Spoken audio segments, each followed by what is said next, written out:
Sejam bem-vindos ao evento Session Harmony. Sou Jéssica Bran e a convite aqui da nossa querida Bia Novaes, Country Chair Brasil, eu vou promover a abertura desse webinar apresentando as lideranças da ALA e o nosso convidado especial de hoje.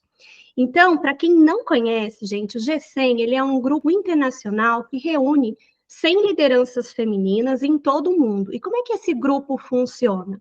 Cada líder ele se responsabiliza por uma ala global, nomeando em todos os continentes outras lideranças nacionais que se reúnem com a mesma missão. Qual que é a missão? Fortalecer e empoderar a conscientização e o impacto, tanto nos governos quanto em organizações, pelo futuro da igualdade de gênero em seus países. E confiantes nessa cooperação, as alas elas também nomeiam uma liderança masculina, a Denim Club, promovendo o senso, né, de equidade e a junção de forças comuns. Então, eu quero apresentar agora a Simone Siebra, que é a nossa liderança global na ala Work-Life Harmony.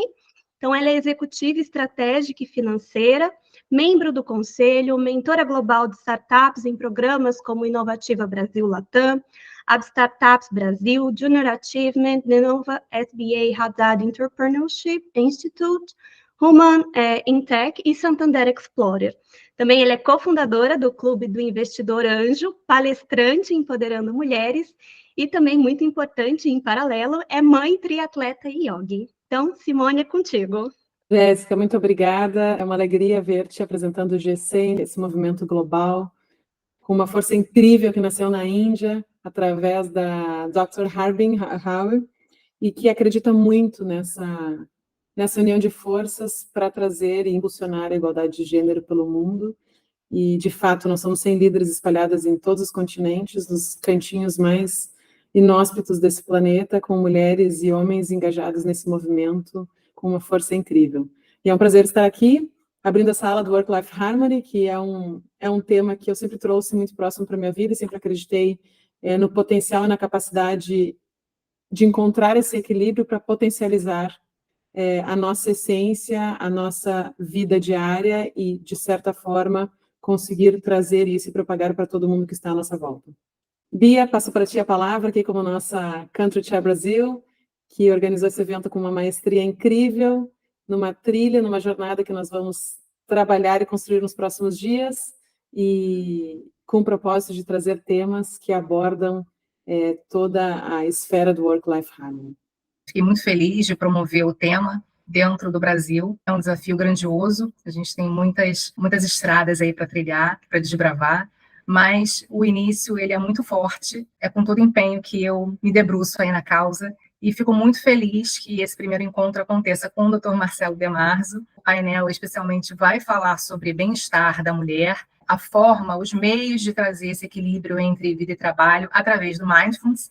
Nós teremos uma trilha de painéis até sexta-feira, dia 22 de março. Nós traremos outros speakers, conceituadíssimos também nos temas abordados. Então, quero deixar já o meu agradecimento antecipado a todos. A transmissão será sempre ao meio-dia e a gente vai trazer diversos temas em relação à harmonia entre trabalho e vida. Então, antes de passar a palavra para o Dr. Marcelo, vou apresentá-lo.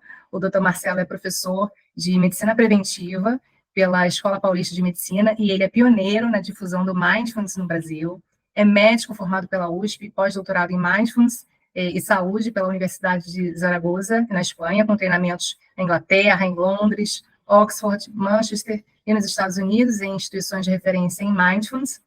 Também se aprofundou nas tradições contemplativas e meditativas, através de cursos de psicologia budista tibetana, em Dharamshala, na Índia, e é fundador e atual coordenador do Centro Brasileiro de Mindfulness e Promoção da Saúde, com Mente Aberta, que é o braço acadêmico da Escola Paulista de Medicina da Unifesp, que é uma referência nacional e internacional. Para a gente abrir, também convido a Jéssica para trazer a fala dela, pessoal. A Jéssica Brand, gerontóloga. É uma honra estar aqui, é uma honra abrir esse webinar. Quando a gente pensa, por exemplo, em longevidade, e trazendo a temática, e pensando no bem-estar da mulher, né, e pensando de uma maneira mais ampla, se a gente tem um equilíbrio na vida hoje, né, tem o professor Kalash, ele fala, né, nunca é tarde, mas quanto antes melhor.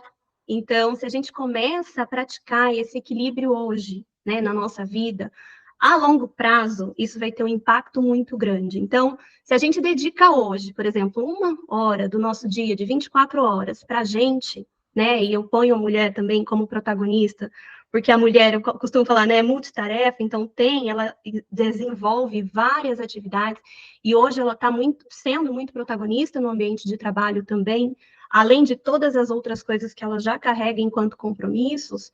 Se a gente dedica 1 hora, isso é 4% só do nosso dia, mas isso pode impactar de uma maneira muito positiva quando a gente olha isso a longo prazo. Então, pensar na palavra equilíbrio como um cuidado paliativo, acho que isso faz toda a diferença. É um prazer estar aqui com a Jéssica, e agradeço o convite da Beatriz, da Simone. E o tema de mindfulness, né, o atenção plena, tem tudo a ver com o tema de equilíbrio, né? Um tema de longevidade, como a Jéssica estava abordando. E a gente tem vários caminhos, né, para termos mais equilíbrio, para termos mais qualidade de vida. E um deles é a prática de mindfulness ou de atenção plena, né? Assim como a prática de atividade física, assim como termos uma dieta mais saudável, mais adequada, assim como melhorarmos as nossas conexões sociais, né? Não as redes sociais, mas nossos amigos, nossos familiares e as pessoas que a gente ama, que a gente gosta, né? Então são todas ações, são todos os caminhos que a gente pode percorrer para termos mais equilíbrio e mais qualidade de vida, uma longevidade mais saudável. Eu vou apresentar então o tema de mindfulness, né? Dentro dessas várias opções, trazendo os conceitos, o que a gente sabe em termos de ciência, né? Quais são os benefícios. Então, eu sou Marcelo Demars, eu falo em nome do Centro Mente Aberta, que é um centro, né, como vocês estavam falando, dentro da Escola Paulista de Medicina, da Universidade Federal de São Paulo, existe desde 2011, onde nós dedicamos nosso tempo à disseminação de mindfulness, né, das práticas de atenção plena, fazendo ações sociais, fazendo disseminação de informações, fazendo pesquisas, produção científica, e também formando profissionais, mestres, doutores, pós-doutores, instrutores de mindfulness. Então, há mais de 10 anos a gente tem feito esse trabalho dentro da Unifesp, dentro do nosso Centro Mente Aberta, estão todas convidados para nos seguir. Então, o que seria mindfulness? A gente traduz como atenção plena, né? E a gente pode entender melhor como um treinamento da mente. Um treinamento da mente. Assim como a gente pode treinar os nossos músculos, a nossa capacidade pulmonar, aeróbia, fazendo exercício físico, né? A gente pode treinar a nossa capacidade de atenção por meio de algumas práticas, alguns exercícios, alguns programas de treinamento. Então, mindfulness se refere a isso. Muitas vezes a gente ouve a palavra mindfulness associada com meditação, como sinônimos, e elas não são exatamente sinônimos. A meditação é um termo muito amplo, assim como esporte, né, sempre fazendo a analogia com a atividade física. Quando a gente fala que vai praticar esporte, a gente tem que falar qual é a modalidade, né? Assim como a meditação, existem centenas de modalidades, e uma parte dessas técnicas a gente tem usado mais contemporaneamente para o treinamento de mindfulness, para o treinamento do estado mental de mindfulness. O que seria esse estado mental, né? É um estado natural da nossa mente, todos nós temos essa capacidade de estarmos mais focados, mais conscientes, mas facilmente a perdemos ao longo do dia. As nossas pesquisas, né, as pesquisas de parceiros, né, internacionais, nos mostram que aproximadamente metade do tempo a nossa mente tende a divagar, tende a perder o foco, tende a estar menos consciente. Então a gente está aqui conversando aproximadamente por alguns minutos, com certeza a mente de vocês já deve ter ido para outro lugar, né? É muito fácil que surjam pensamentos aleatórios e a gente se engaje com esses pensamentos e começa a pensar em outra coisa que não seja aquilo que a gente está fazendo naquele momento, né? Outro exemplo é quando a gente está lendo um livro, tem que voltar algumas páginas porque realmente a nossa atenção não estava ali. Eu conheço uma pessoa, ela me fala o nome, eu já esqueço porque minha mente não estava focada naquela conversa. Então a gente tem a capacidade, né, nosso cérebro, nossa mente tem essa capacidade, mas muito facilmente a gente perde, né? Metade do dia a gente está desfocado, está disperso. Então por isso seria interessante a gente treinar, né, o estado de atenção para ter menos divagação, né, para estar menos nesse estado de divagação.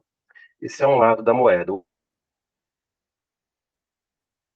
de estar no que a gente chama de atenção avaliativa. Se aquilo que a gente está observando, uma avaliação, né? Então, gosto, neutro, não gosto, né? Então, a gente vai avaliando as situações. Isso é muito importante, né, na nossa vida, a gente fazer avaliações, classificações e tomar decisões em cima disso. Mas, às vezes, essas avaliações, né, elas viram um padrão que nem sempre nos ajuda, né? Padrões que não são funcionais. Então é importante também que a gente saia desse padrão avaliativo e venha para essa mente de mais consciência, de mais foco, que algumas vezes a gente chama de mente de principiante. Seria estar presente, estar curioso, estar, né, realmente explorando o que é aquilo que a gente está vivenciando naquele momento. Isso vale tanto para as nossas sensações internas, pensamentos, sentimentos, tanto para as nossas relações, para aquilo que a gente está entrando em contato, né? Então, vou dar um exemplo. Muitas vezes a gente tem, né, uma situação de vida no trabalho ou em casa, onde a gente classifica uma pessoa como difícil, né? A gente tem isso na nossa vida. E toda vez que eu tenho, né, um encontro com essa pessoa, eu já me sinto mal, ou já venho com uma série de pré-conceitos em relação a ela. E a minha ação, né, a minha conduta acaba ficando influenciada por essa pré-avaliação. Então, é isso que eu estou falando. Muitas vezes a gente entra em contato com situações na nossa vida onde a gente traz pré-conceitos. E a gente acaba tendo comportamentos baseados nessas pré-avaliações. Por mais aquela pessoa, né, difícil, pode ter mudado, eu posso ter mudado, o contexto pode ter mudado, mas a gente repete padrões que nem sempre se encaixam mais.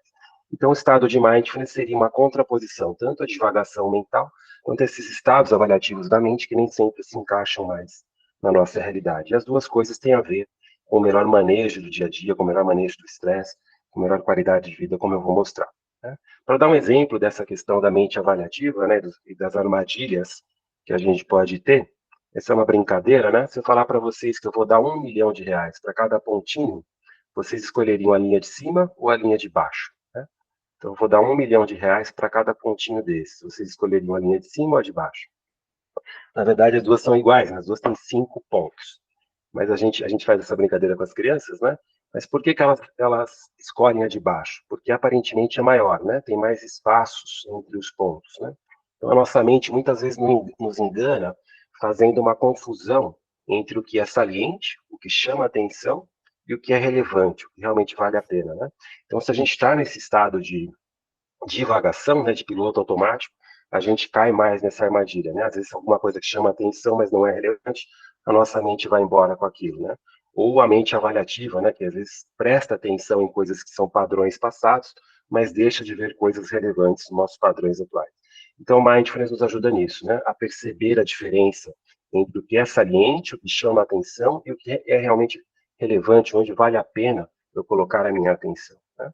Para pegar outro exemplo, as redes sociais trabalham muito com esses conceitos e com essa confusão, né? Então, quando há uma notificação, né, no nosso celular, é uma chamada de atenção, é algo que é saliente. A gente rapidamente está mais disperso, né, com a mente mais no piloto automático, a gente já atende aquela saliência, aquela chamada de atenção, mas nem sempre aquilo é relevante para aquilo que a gente está fazendo naquele momento, né? Então, a nossa mente tende essa tendência a cair nessa armadilha, e quanto mais a gente treina mindfulness, a gente consegue perceber melhor isso. Então, seria uma contraposição ao estado de divagação ou estado de avaliação, de atenção avaliativa, quando ele não nos ajuda muito. Né? Então, a gente brinca que é o treinamento do músculo da atenção, para que a gente esteja mais atento, mais consciente dessas situações. E essas técnicas, esses programas de mindfulness, né, eles, muitas vezes, a gente acha, né, a origem disso nas tradições espirituais ou filosóficas, como o budismo, o hinduísmo, ou a filosofia estoica, né, dos gregos antigos. Então, muitas das tradições humanas falavam de mindfulness ou de técnicas parecidas, e hoje em dia a gente tem usado essas técnicas, promoção da saúde, da qualidade de vida, para que a gente tenha o melhor manejo do nosso dia a dia, da nossa qualidade de vida e da nossa saúde. Esses programas de treinamento nasceram no final da década de 70, com esse senhor, né, um professor emérito da Universidade de Massachusetts, que é o Dr. Jon Kabat-Zinn, é um biólogo, e ele criou programas de treinamento para que a gente pudesse criar essa habilidade de estar mais focado e mais atento no nosso dia a dia. O programa dele depois veio se chamar MBSR, existe uma série de siglas dentro dos treinamentos de Mindfulness, seria Mindfulness Based Stress Reduction. Então, um programa de treinamento baseado no desenvolvimento de atenção, né, de mais consciência, de mais foco, para que a gente lide melhor com o estresse. Então, já faz mais de 40 anos que esses programas existem, e depois eles foram se esparramando, né, pelo mundo, e há já algumas décadas eles existem no Brasil disponíveis aqui para a nossa população. Né? Dentro do nosso centro, a gente tem um programa também baseado em mindfulness de treinamento. Esses programas, em geral, eles duram 8 semanas, uma sessão por semana, de aproximadamente 2 horas de treinamento, e depois dessas 8 semanas a gente já tem as técnicas, já tem a possibilidade de usar esse estado mental no nosso dia a dia, lidar melhor com o estresse e ter mais qualidade de vida, né? O nosso programa, ele também é formado pelo conceito mais contemporâneo de promoção da saúde, que é criar autonomia, criar autoeficácia para que a gente tenha mais participação no nosso dia a dia, na prevenção do adoecimento. Como que mindfulness funciona, né? Muitas vezes confunde mindfulness com meditação, isso se confunde também com relaxamento, mas mindfulness funciona de uma maneira um pouco diferente, né? Existem técnicas de relaxamento e ela a gente pode usar, mas não é o caso de mindfulness. Mindfulness não ajuda no estresse por meio de relaxamento. É um outro caminho, um outro mecanismo, tá? Isso acontece, na verdade, por meio da autorregulação da atenção. Então, as técnicas de mindfulness, depois a gente vai poder fazer um pequeno exercício, elas se baseiam no fato da gente ter, né, como âncora um ponto de apoio no corpo, como, por exemplo, a respiração.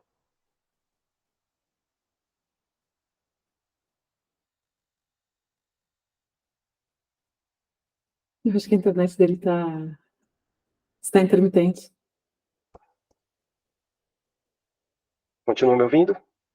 Sim.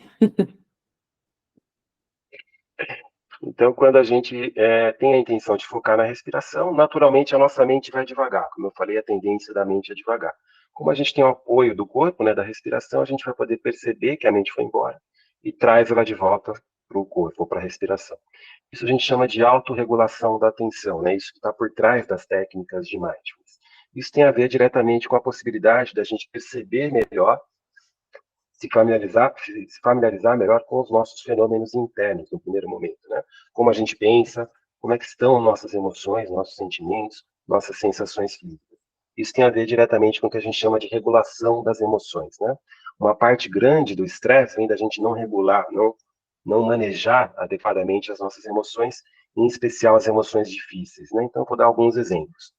Então, a gente pode até fazer esse exercício junto, né? Quanta tensão a gente aguenta, né? Frente a um estado de tensão até que a gente exploda, né? Entre aspas. De 0 a 100, né? Zero nenhuma, 100 o máximo de tensão. Qual que é o meu número, né? Em que momento eu não aguento mais essa tensão e explodo, né? Se eu explodir, qual que é o nível de intensidade, né? Qual que é a intensidade dessa explosão, dessa reação, tá? E se eu explodir, né? Quanto tempo depois eu fico pensando naquilo, ruminando naquilo, tá? Então, a habilidade, né, que a gente desenvolve por meio desse estado de maior atenção é de poder lidar melhor com esses aspectos da regulação emocional, né? Então, a gente começa a reconhecer melhor as emoções no corpo, né, via corpo. Então, eu consigo reconhecer a raiva, a ansiedade, a angústia no meu corpo, né? Consigo olhar para aquilo, né, com mais tolerância, com mais aproximação. E muitas vezes a gente não quer entrar em contato com aquela emoção, né? E procura, às vezes, ações que não ajudam. Por exemplo, ter o uso abusivo do álcool, ou fazer o uso de alguma técnica que não nos ajuda necessariamente. Então, a gente pode estar mais com a emoção, né, por meio desse estado de consciência, reconhecer melhor a emoção. Isso faz com que a gente possa escolher o que fazer com aquela emoção, né, mudar o nosso comportamento.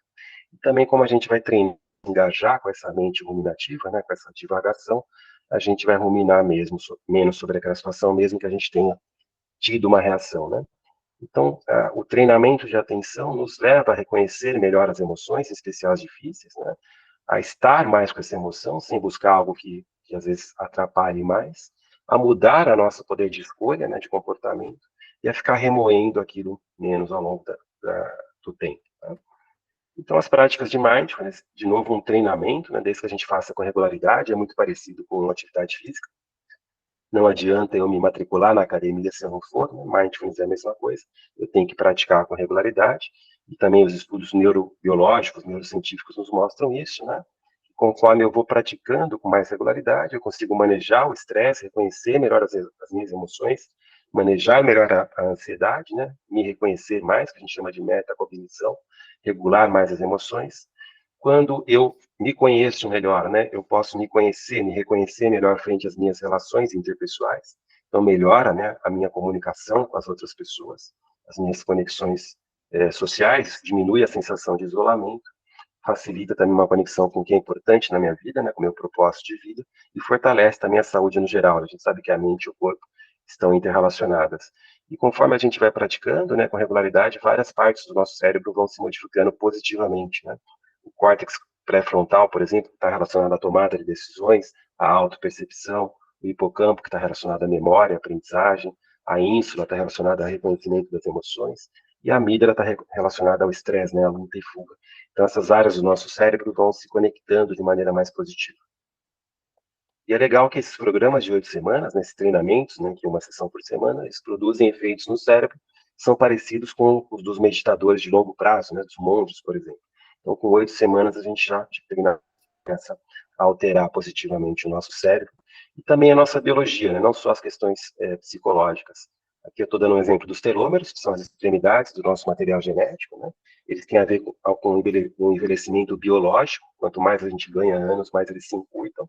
E quanto a gente pratica mindfulness, né, a gente previne o encurtamento, né, eles diminuem menos. Isso quer dizer que a gente consegue ter um envelhecimento biológico desacelerado. Mindfulness também não é uma panaceia, não é a resolução de todos os males, né? A gente tem muita evidência científica sobre mindfulness, hoje em dia mais de 18 mil estudos sobre mindfulness, e a gente sabe que, em especial, eles nos ajudam nas questões de saúde mental, né? Pessoas que têm alguma condição crônica relacionada ao estresse, que pode ser uma doença, mas pode ser burnout, por exemplo, o esgotamento profissional relacionado ao nosso trabalho, também a sobrecarga do cuidador, né? É muito comum nas mulheres.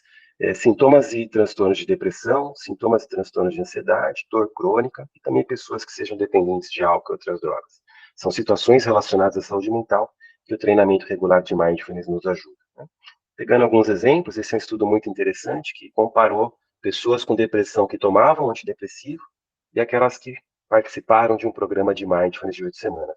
E as duas tiveram resultados similares, né? Tanto quem tomou antidepressivo, quanto quem pôde não tomar e fazer mindfulness, diminuiu o risco de uma nova depressão em 50%. Então, são efeitos similares. Aqui um outro estudo mostrando o mesmo para ansiedade. Uma parte tomou escitalopram, que é um medicamento para ansiedade, outra fez mindfulness. Os resultados foram parecidos para a diminuição da ansiedade. Então, é uma opção que a gente tem, né, tanto para a melhora da qualidade de vida, como para tratamento em relação em especial, aos transtornos de saúde mental, né? Aqui só um exemplo de nosso estudo dentro de uma corporação de saúde, né, mostrando que participar de um programa de 8 semanas diminuiu sintomas de depressão, medido por essa escala, PHQ-9, e também de ansiedade, né, só com 8 semanas, as pessoas deixaram, né, de ter, muitas vezes, quadros de ansiedade. Isso teve a ver com o número de sessões, ou seja, quanto mais as pessoas participam do treinamento, menos sintomas se tem. E outra coisa, o outro lado da moeda, né, quando a gente fala de saúde mental, não é só doença, mas tem o lado positivo, né, a gente ter resiliência, ter condições, recursos para ter uma vida com mais florescimento. E aqui é um outro estudo mostrando, entre várias intervenções, vários treinamentos, o que seria melhor para promover o bem-estar mental, e mindfulness é o melhor, né? Junto com psicologia positiva, o treinamento de mindfulness nos ajuda a ter mais bem-estar mental e psicológico. Todas essas evidências estão né, a grande parte das pessoas que participam de mindfulness, né, e dos estudos são mulheres. Em geral, 70% são mulheres, né? As mulheres se cuidam mais e procuram mais. E existem estudos específicos para mulheres, né, mostrando, por exemplo, que mindfulness pode ser uma terapia complementar para mulheres em tratamento para infertilidade, né, para casais e mulheres, diminuindo o estresse relacionado a esse tema. Mindfulness também para diminuir, né, a propensão à depressão pós-parto, né, em mulheres que estavam grávidas. Mindfulness também para melhorar a saúde mental, né, de mulheres inférteis depois do tratamento. E também mindfulness para melhorar, né, aqui também, a saúde da mulher e da criança depois do parto também, né? Então, são alguns exemplos, né, mas existem vários desses estudos que estão relacionados diretamente à saúde da mulher. Então, a gente usa mindfulness em vários cenários, né, para a promoção da saúde, dentro de organizações, dentro da saúde, instituições, escolas, e logicamente não tem diferença de gênero, inclusive de nível socioeducativo e de idade, qualquer pessoa pode se beneficiar. Com base nessas pesquisas, o Reino Unido, né, já desde 2004 tem uma política pública de implementação de mindfulness na sociedade, inclusive os parlamentares ingleses têm sessões semanais de mindfulness. Eu tive a oportunidade de estar recentemente lá dentro do parlamento inglês para participar de um evento comemorando, né, o sucesso dessa política, ouvindo os próprios parlamentares, E desde 2004, os treinamentos de Mindfulness estão dentro do sistema de saúde em inglês, e desde 2015 eles expandiram para a educação, para a segurança pública. Existem vários caminhos, né, dentro de Mindfulness. O primeiro é conhecer o tema, como a gente está fazendo aqui, mas o mais importante é praticar, né? A gente tem práticas que estão disponíveis na internet, né? No nosso centro tem o canal no Spotify, por exemplo, o canal do YouTube, vários outros centros têm, e, logicamente, o padrão ouro seria participar desses treinamentos de 8 semanas, né? Para quem está começando, um exercício muito interessante é que a gente chama de prática dos 3 passos, depois a gente pode fazer junto, são pequenas pausas durante o dia para que a gente vá trazendo pílulas de Mindfulness para o nosso dia a dia. Aqui vocês têm as nossas redes sociais, nosso site da Unifesp, que é mindfulness.unifesp.br, onde fala do nosso centro. A gente também tem um instituto de treinamento, que é o Mindfulness Brasil. Ali vocês vão achar todas as nossas redes sociais. Nós temos 4 livros publicados em português, um para profissionais da educação, outro fazendo link de Mindfulness com a compaixão, que é um tema correlato, um manual prático de Mindfulness e Mindfulness e Ciência. Então, agradeço e ficam meus contatos e fico à disposição para a gente conversar. Eu vivi sempre muito num ecossistema empresarial, numa batida muito forte, muito workaholic, mas ao mesmo tempo muito focada naquilo que eu fazia, um pouquinho pelo meu background dos números, né? Os números ajudam a trazer o foco, eu consegui trabalhar essa questão do foco, né? Então, para mim, sempre foi muito fácil conectar e desconectar. Sempre tive uma sensibilidade, uma facilidade nisso. Mas houveram momentos em que eu precisava me desestressar, porque isso também cansa, estar focado o tempo todo cansa, né? É o hiperfoco, e focar e desfocar em coisas diferentes. Em que eu comecei a me dar conta da necessidade de olhar mais para mim e olhar mais para o meu autocuidado e dedicar um pouco mais tempo para mim, né? Como a Jéssica falava e como a gente traz aqui como tema. E comecei a me dedicar à natação. E eu comecei a nadar sem objetivo nenhum, só queria nadar, porque sempre gostei muito de água e tal. E sempre fui muito resistente na água, só até hoje. E quando eu nadava, eu estava em outro mundo, eu me teletransportava para outro mundo, literalmente. Até que um dia um amigo meu perguntou: o que tu pensa o que tu pensas quando tu nadas? É um esporte tão solitário e tão chato. Aquela pergunta ressoou tão estranha para mim, e eu falei assim: não penso em nada. Eu estou comigo mesmo, naquele lugar, só naquele lugar. Não penso em absolutamente nada, estou teletransportada para outro mundo. E eu só fui entender que isso já era uma prática de mindfulness que eu fazia sem saber que era, quando eu efetivamente procurei uma profissional de mindfulness, ali em 2016, quando eu comecei a correr, e na corrida, os meus pensamentos me atrapalhavam, e eu queria estar plena na corrida e não conseguia. E eu fui procurar a ajuda dela. E falei: olha, eu corro e tudo que eu preciso resolver de problemas, de coisas boas, me atrapalha porque invade a minha mente, eu não consigo me dedicar, e aquilo é como se fosse um bloqueio.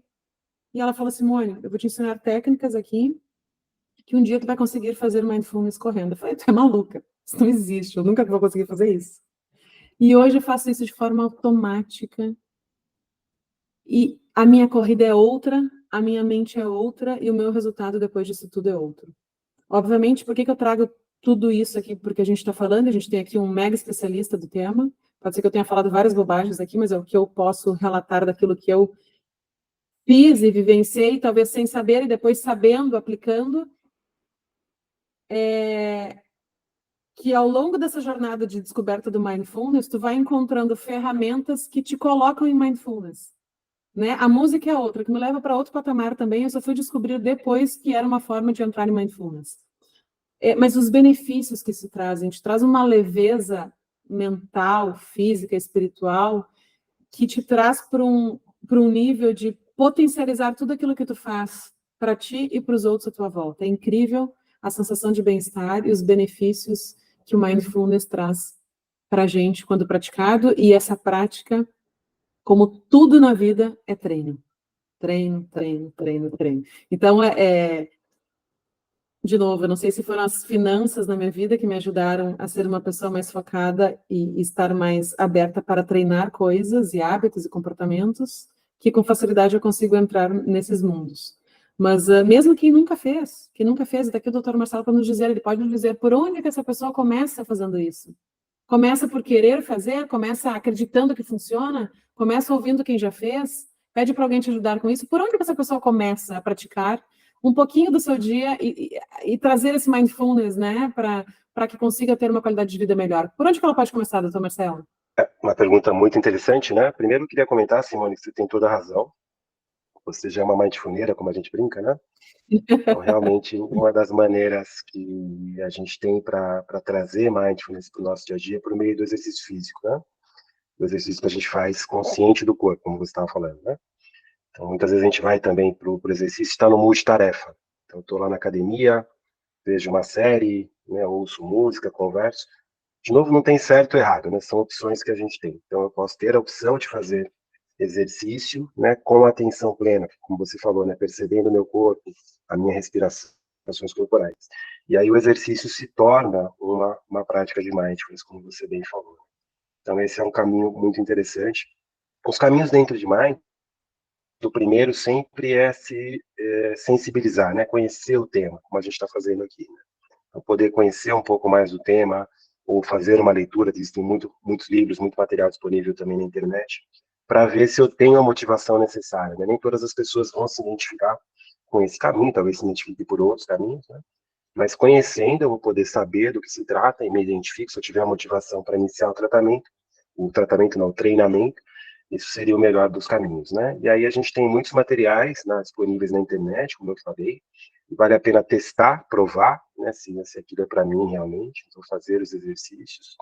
E depois, se a pessoa realmente está no nível de motivação, né, e ela quer se aprofundar, aí vale a pena os treinamentos, né, como você fez, Simone, com o apoio de um profissional, né? Esses treinamentos podem ser em grupos, como eu falei, durando em torno aí de 2 meses, 8 semanas. Às vezes você busca um profissional que faz individual, mas esse seria o padrão ouro, porque, como a gente estava falando, é um treinamento regular. Eu preciso, além de aprender as técnicas, colocá-las no meu dia a dia, né? Então, os facilitadores, os instrutores de mindfulness vão apoiar nesse sentido. E depois que eu coloquei no meu dia a dia, né, por meio desses treinamentos, aí eu tenho autonomia, tenho todas as ferramentas para continuar praticando por toda a vida. Então, seriam essas fases, né? Conhecer mais, experimentar e talvez fazer o treinamento. Perfeito, Marcelo. E tu recomendas, como especialista, quanto tempo de prática para quem é iniciante? Como que dosa-se isso, né? Porque eu tenho a referência do esporte, eu tenho a referência de utilizar a música do mindfulness, também tenho a referência de utilizar a meditação guiada para manter o foco na respiração e tal, para entrar em mindfulness, né? Então, digamos assim, tirar as referências que eu tenho, mas queria que tu trouxesse as referências de um iniciante, né? Quanto tempo, qual o melhor horário para fazer mindfulness, qual o melhor momento, quanto tempo seria o ideal, que tamanho são essas pílulas diárias que a gente pode inserir no nosso dia a dia para trazer mindfulness? Ponto-chave, né, que a gente sabe praticando, ensinando e pesquisando é a regularidade, né? Que é o ponto-chave para qualquer mudança positiva de comportamento, né? Então, para que haja neuroplasticidade, né, para que o nosso corpo e a nossa mente se adapte. Então, as pesquisas são muito claras, muito claras quanto a isso, né? Se a gente não tiver regularidade, os benefícios não virão. Por outro lado, se a gente mantiver uma regularidade, mesmo que não seja tanto tempo por dia no começo, né? Pode ser, por exemplo, 5 minutos por dia. Se nós mantivermos essa regularidade, os benefícios virão ao longo do tempo, né? Em termos de tempo, em média, 15 a 20 minutos por dia. Mas como a gente está falando, né? Não adianta eu me colocar uma meta de 20 e não fazer. É melhor eu ter a meta de 5 e fazer com regularidade. E ao longo do tempo, eu vou aumentando o tempo, assim como a gente faz com a atividade física, né? Muito parecido. Quanto ao horário, né? A gente disse que o melhor horário para praticar mindfulness é o seu melhor horário. Então, com essa regrinha da regularidade, né? O importante é fazer. Pode ser de manhã, pode ser no almoço, pode ser à tarde, pode ser à noite, pode ser em casa, pode ser no trabalho. A gente brinca, né? Pode ser no meio da Avenida Paulista. Então, o importante é fazer, né? Encontrar um horário para isso, encontrar um espaço, né? E manter a regularidade. A partir daí, ir chegando próximo aos 15, 20 minutos por dia, ou talvez passar um pouquinho, mas sempre o primeiro passo é a regularidade. Eu já praticando isso há algum tempo, de diversas formas, há momentos em que eu quero entrar em mindfulness e não consigo. E o que acontece nesse momento? A minha mente está tão turbinada que eu tento e não consigo desconectar para conectar naquilo que eu quero. Como que a gente faz? Como que se lida nesse momento com alguém que já pratica de diversas formas e uma vez ou outra isso não funciona? Algum truque? Há alguma técnica para que a gente possa dizer para nossa mente, olha, agora é hora de parar e focar? Na verdade, o conceito que a gente usa, né, é o conceito de estar consciente, né? Mindfulness igual a observação consciente. Não necessariamente eu tenho que estar com a mente calma, não é esse o nosso objetivo, né? Então, faz parte da técnica eu me perceber agitado, eu me perceber triste, eu me perceber ansioso, eu me perceber eufórico, né, feliz. Então, com o treinamento de mindfulness, a gente desenvolve essa observação mais consciente. E é muito importante, naquele aspecto que eu falei da regulação emocional, que a gente possa estar em contato com o estado da mente e do corpo naquele momento, né?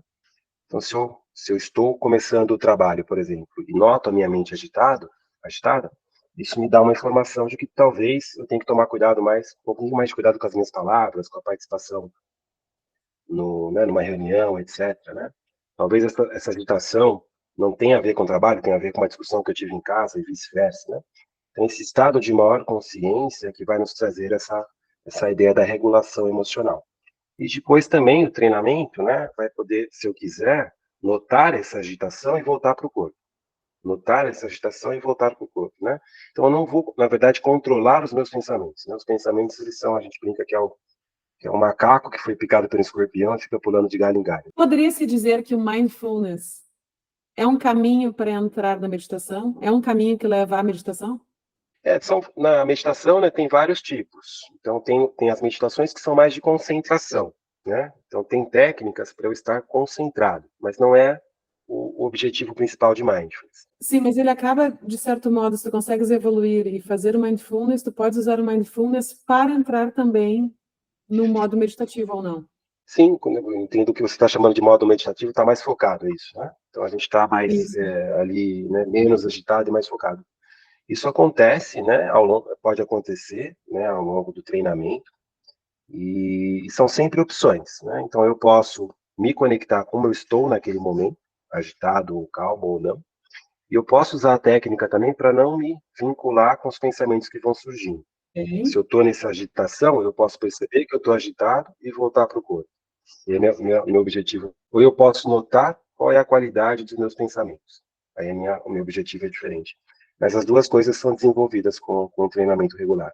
Eu procuro fazer algumas práticas como um grounding, enfim, na natureza. E eu percebo pessoalmente que quando eu faço essa prática ao ar livre, na natureza, eu volto diferente para casa. E até se fala em banho de natureza, né, como uma das estratégias de qualidade de vida. Que antigamente a gente ir para o parque, né, ir para a floresta, ir para uma fazenda, né, para um sítio, para a natureza. Então a gente está retomando isso até dentro do campo da saúde. Mas por quê, né? Porque quando a gente está em contato com a natureza, a gente está estimulando muito a parte sensorial, né? Então a visualização das cores, dos formatos, né, né, poder entrar em contato com a temperatura, com o vento na pele, etc. Então isso tudo são estímulos sensoriais que nos colocam em contato com o momento presente, né, com o que a gente está percebendo naquele momento. Então tira a nossa mente daquele turbilhão e nos conecta ali com a natureza, com o que a gente está fazendo, né? Então isso com certeza tem um efeito também. O lance, né, da regularidade é que muitas vezes a gente vai, né, no parque e fica pensando no trabalho e vice-versa.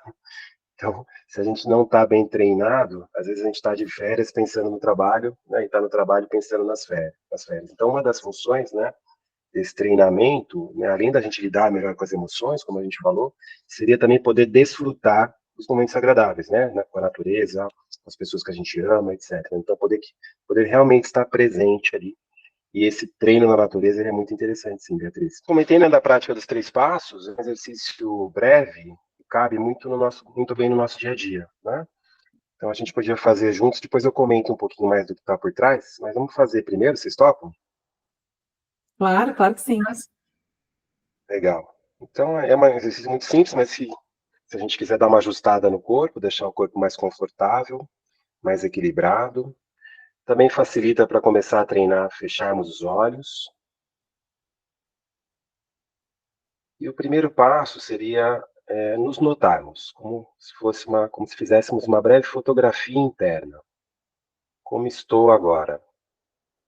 Talvez chame a atenção alguma sensação física, por exemplo, contato com a cadeira ou com a superfície. Talvez encontremos algum sentimento presente, algum tom emocional, posso notar ao longo do corpo. Talvez haja um ir e vir de pensamentos, como se a gente fizesse um check-in interno. Como que eu estou agora? O que eu percebo em mim mesmo? Não tem que mudar nada, apenas notar, tomar consciência.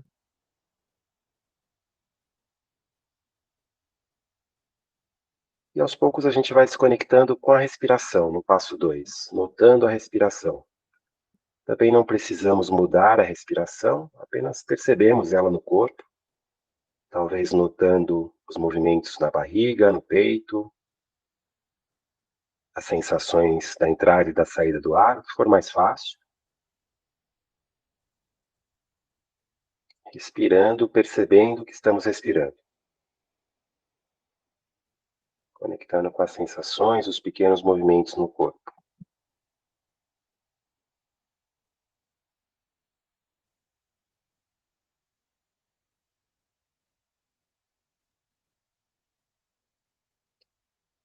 E agora no passo 3, a partir da respiração, a gente pode voltar a notar o corpo por inteiro, como se habitássemos todo o corpo, com a nossa presença, com a nossa percepção, os limites do corpo, a posição.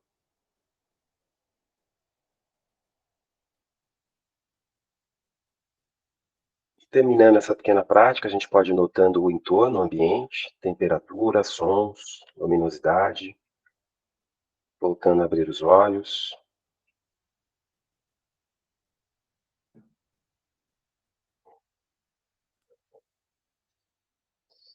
Então, essa é o que a gente chama, né, de prática dos 3 passos, mas a gente pode traduzir como uma pequena pausa de mindfulness no nosso dia a dia, né?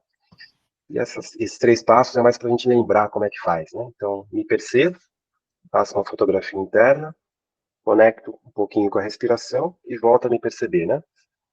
Então, pegando aquela ideia da saliência e da relevância, né? Eu percebo que está saliente em mim, me centro na respiração e volto a perceber. Talvez isso fique mais claro, né? Como eu estou naquele momento, o que eu preciso fazer naquele momento, quais são as tomadas de decisões. Mas vem isso a partir da percepção, né? Da tomada de consciência sobre mim mesmo. A recomendação é que a gente faça essas pausas ao longo do dia, 3 vezes por dia, por exemplo, né? Em momentos aleatórios.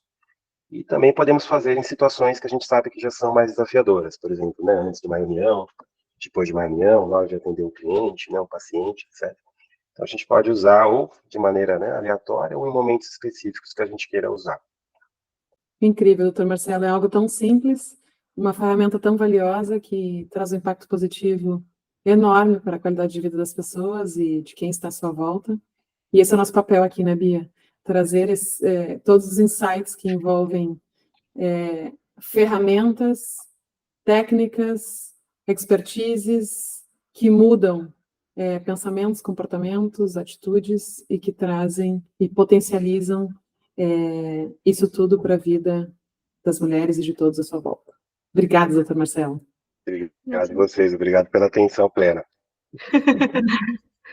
A gente sai até mais em paz, né? Bom, eu quero agradecer, né? E quero apresentar a Bia, gente. A Bia é uma mulher incrível. Então, eu quero apresentar um pouquinho sobre ela antes de falar o que a gente vai ter aí nas próximas sessões. Então, a Bia, ela é Country Chair Brasil, dentro do grupo G100.